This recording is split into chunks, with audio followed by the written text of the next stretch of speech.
सरदार लतीफ खोसा नून league की hate list पर लतीफ खोसा का बयान। मैं मुस्लिम लीग के खिलाफ हमेशा वकील होता हूं। मैं पीपल्स पार्टी का वकील नहीं हूं, मैं पाकिस्तान का वकील हूं। आज इस्लामाबाद में होने वाली एक तकरीब के दौरान एक मरियम औरंगजेब टाइप औरत यानी जिसे किसी खास मकसद के लिए भेजा गया था, प्लांटेड सवालात लेकर स्टेज पर पहुंच गई। सरदार लतीफ खोसा ने इसकी ऐसी जबरदस्त तसल्ली करवाई कि वो भागने पर मजबूर हो गई। ये तो इतनी जाहिल औरत निकली कि जो पूछो ही मत। ये तो ह्यूमन राइट्स को ह्यूमन राइट्स वो कह रही थी और इससे ही अंदाजा लगाया जा सकता है कि जिस औरत को ह्यूमन राइट्स का ही पता ना हो, ह्यूमन राइट्स को तो छोड़ें, जिसको ह्यूमन राइट्स बोलना ही ना आता हो। चलो एक बार तो गलती हो गई, ह्यूमन राइट्स को ह्यूमन राइट्स बोल दिया और दूसरी बार भी यही हुआ, इसलिए ह्यूमन राइट्स को ह्यूमन राइट्स बोल दिया।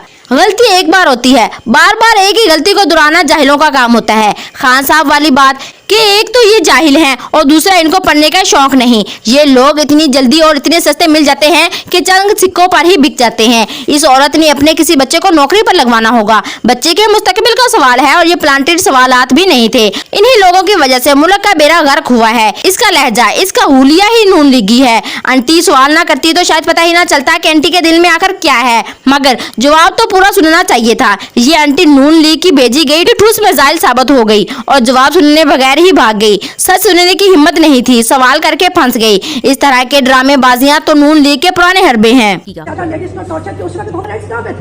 सिर्फ अभी जो है, अभी आपको ह्यूमन राइट्स का याद आया। दूसरा आप ये देखें, इमरान खान के लिए रात को 1 बजे अदालत खोल दी जाती है और जब आम बंदा उसके लिए 4 बजे अदालतें बंद हो जाती हैं, तो ह्यूमन राइट्स किधर? एक बात तो ये है कि हमने कभी भी जो भी ह्यूमन राइट्स, मगर ना जाने क्यों इनको शर्म नहीं आती। खोसा साहब ने भी इस औरत की आड़ में नून लीग को दिल खोलकर जलील किया। ह्यूमन राइट्स पर खोसा साहब ने कहा कि खान साहब की एक केस से हम अदालत से जमानत करवा के बाहर निकलते हैं, तो जैसे ही हम बाहर निकलते हैं तो पता चलता है कि खान साहब को एक और केस में नामजद कर दिया गया है। असल में तो चेयरमैन पीटीआई की बुनियादी हकूक को पामाल किया जा रहा है, जबकि चेयरमैन पीटीआई इमरान खान साहब की जान को खतरा है। हम चाहते हैं कि अदालत इन्हें तहफ्फुज दे और इमरान खान को किसी भी नामालूम केस में गिरफ्तारी करने से रोका जाए। तराजी से पहले साहब और अवाम को आगाह किया जाए। क्या कौम पर उनकी मर्जी के खिलाफ हुक्मरान मुसल्लत करना अवाम के साथ सबसे बड़ी ज्यादती और नाइंसाफी नहीं है?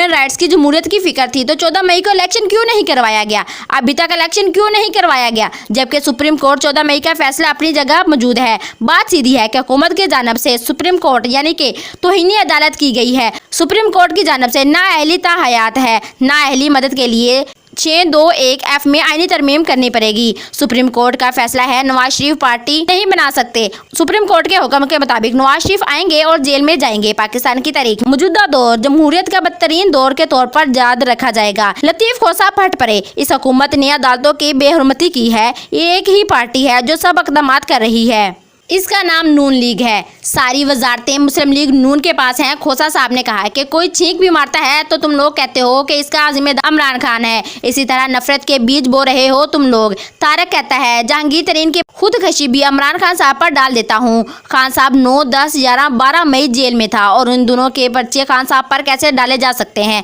खान साहब का सांस भी कस्टडी में है। में वकील कैसे कत्ल करवा सकते हैं? नवाज शरीफ जजेस को तकसीम कर रहा है। ये नवाज शरीफ ने हमेशा यही किया है।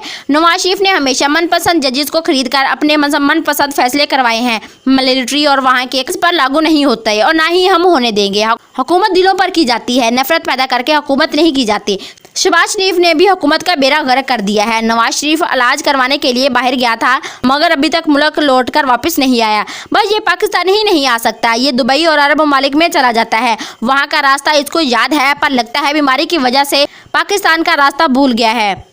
नवाज शरीफ बाहर बैठकर भी पाकिस्तान के कानून और आइन के खिलाफ बोल रहा है। इसको कोई कुछ नहीं कहता। लतीफ खोसा साहब, आप भूल रहे हैं कि आप पाकिस्तान में रहते हैं जहां एक जज के इख्तलाफी नोट एक वकील के पास पहले से ही मौजूद होता है। बकौल जावेद लतीफ के काजी साहब, नवाज शरीफ को इंसाफ देना चाहता है। यहाँ अरबों रुपए माफ करवा लिए जाते हैं। इश्तिहारी मुजरिम वजीर आजम बन जाते हैं। शरीफ गादन इन बिकाऊ अदालतों का लाडला है क्योंकि ये इंसाफ के लिए मुंह मांगी रकम देने के लिए तैयार हैं। आजकल लतीफ खोसा साहब फुल फॉर्म में नजर आ रहे हैं। इन्होंने बगैर गोली चलाए सबको उड़ा दिया। हमने सबसे बड़ी अस्करी शिकस्त खाई है। क्यों ना कि बांग्लादेश की आवाम ने साथ नहीं दिया था। पहले भी इसी तरह जमातों को तोड़ा गया। क्यों ना कि बांग्लादेश की आवाम ने आपका साथ उस फैसले में नहीं दिया था। अब जो इस वक्त हो रहा है, सियासी जमात तोड़कर आवाम से उनका हक छीन कर क्या हम फिर से वही तरीक दोहराने नहीं जा रहे? आजकल लतीफ़ खोसा साहब से ही इन मुनाफिकों को बेनकाब कर रहे हैं। लतीफ़ खोसा साहब इंटरव्यू देते हुए कहते हैं कि पाकिस्तान की आवाम तो गुलाम है, इमरान खान के खिलाफ मुकदमात से इन लोगों का नताइज नहीं मिल रहे। क्या नवाज शरीफ बादशाह सलामत है जो दुबई और सऊदी अरब में बैठकर पाकिस्तान को चला रहा है? उम्मीद करती हूँ कि आपको ये मेरी वीडियो बहुत ही पसंद आएगी। अगर मेरी वीडियो पसंद आए तो मेरी वीडियो को लाइक और शेयर ज़रूर कीजिएगा, कमेंट में अपनी राय भी दीजिएगा और इस तरह पाकिस्तान की पॉलिटिक्स से रिलेटेड मेरी वीडियोस को देखने के लिए मेरे चैनल को सब्सक्राइब कर दें ताकि मेरी आने वाली हर वीडियो का नोटिफिकेशन आपको सबसे पहले मिल जाए। थैंक्स।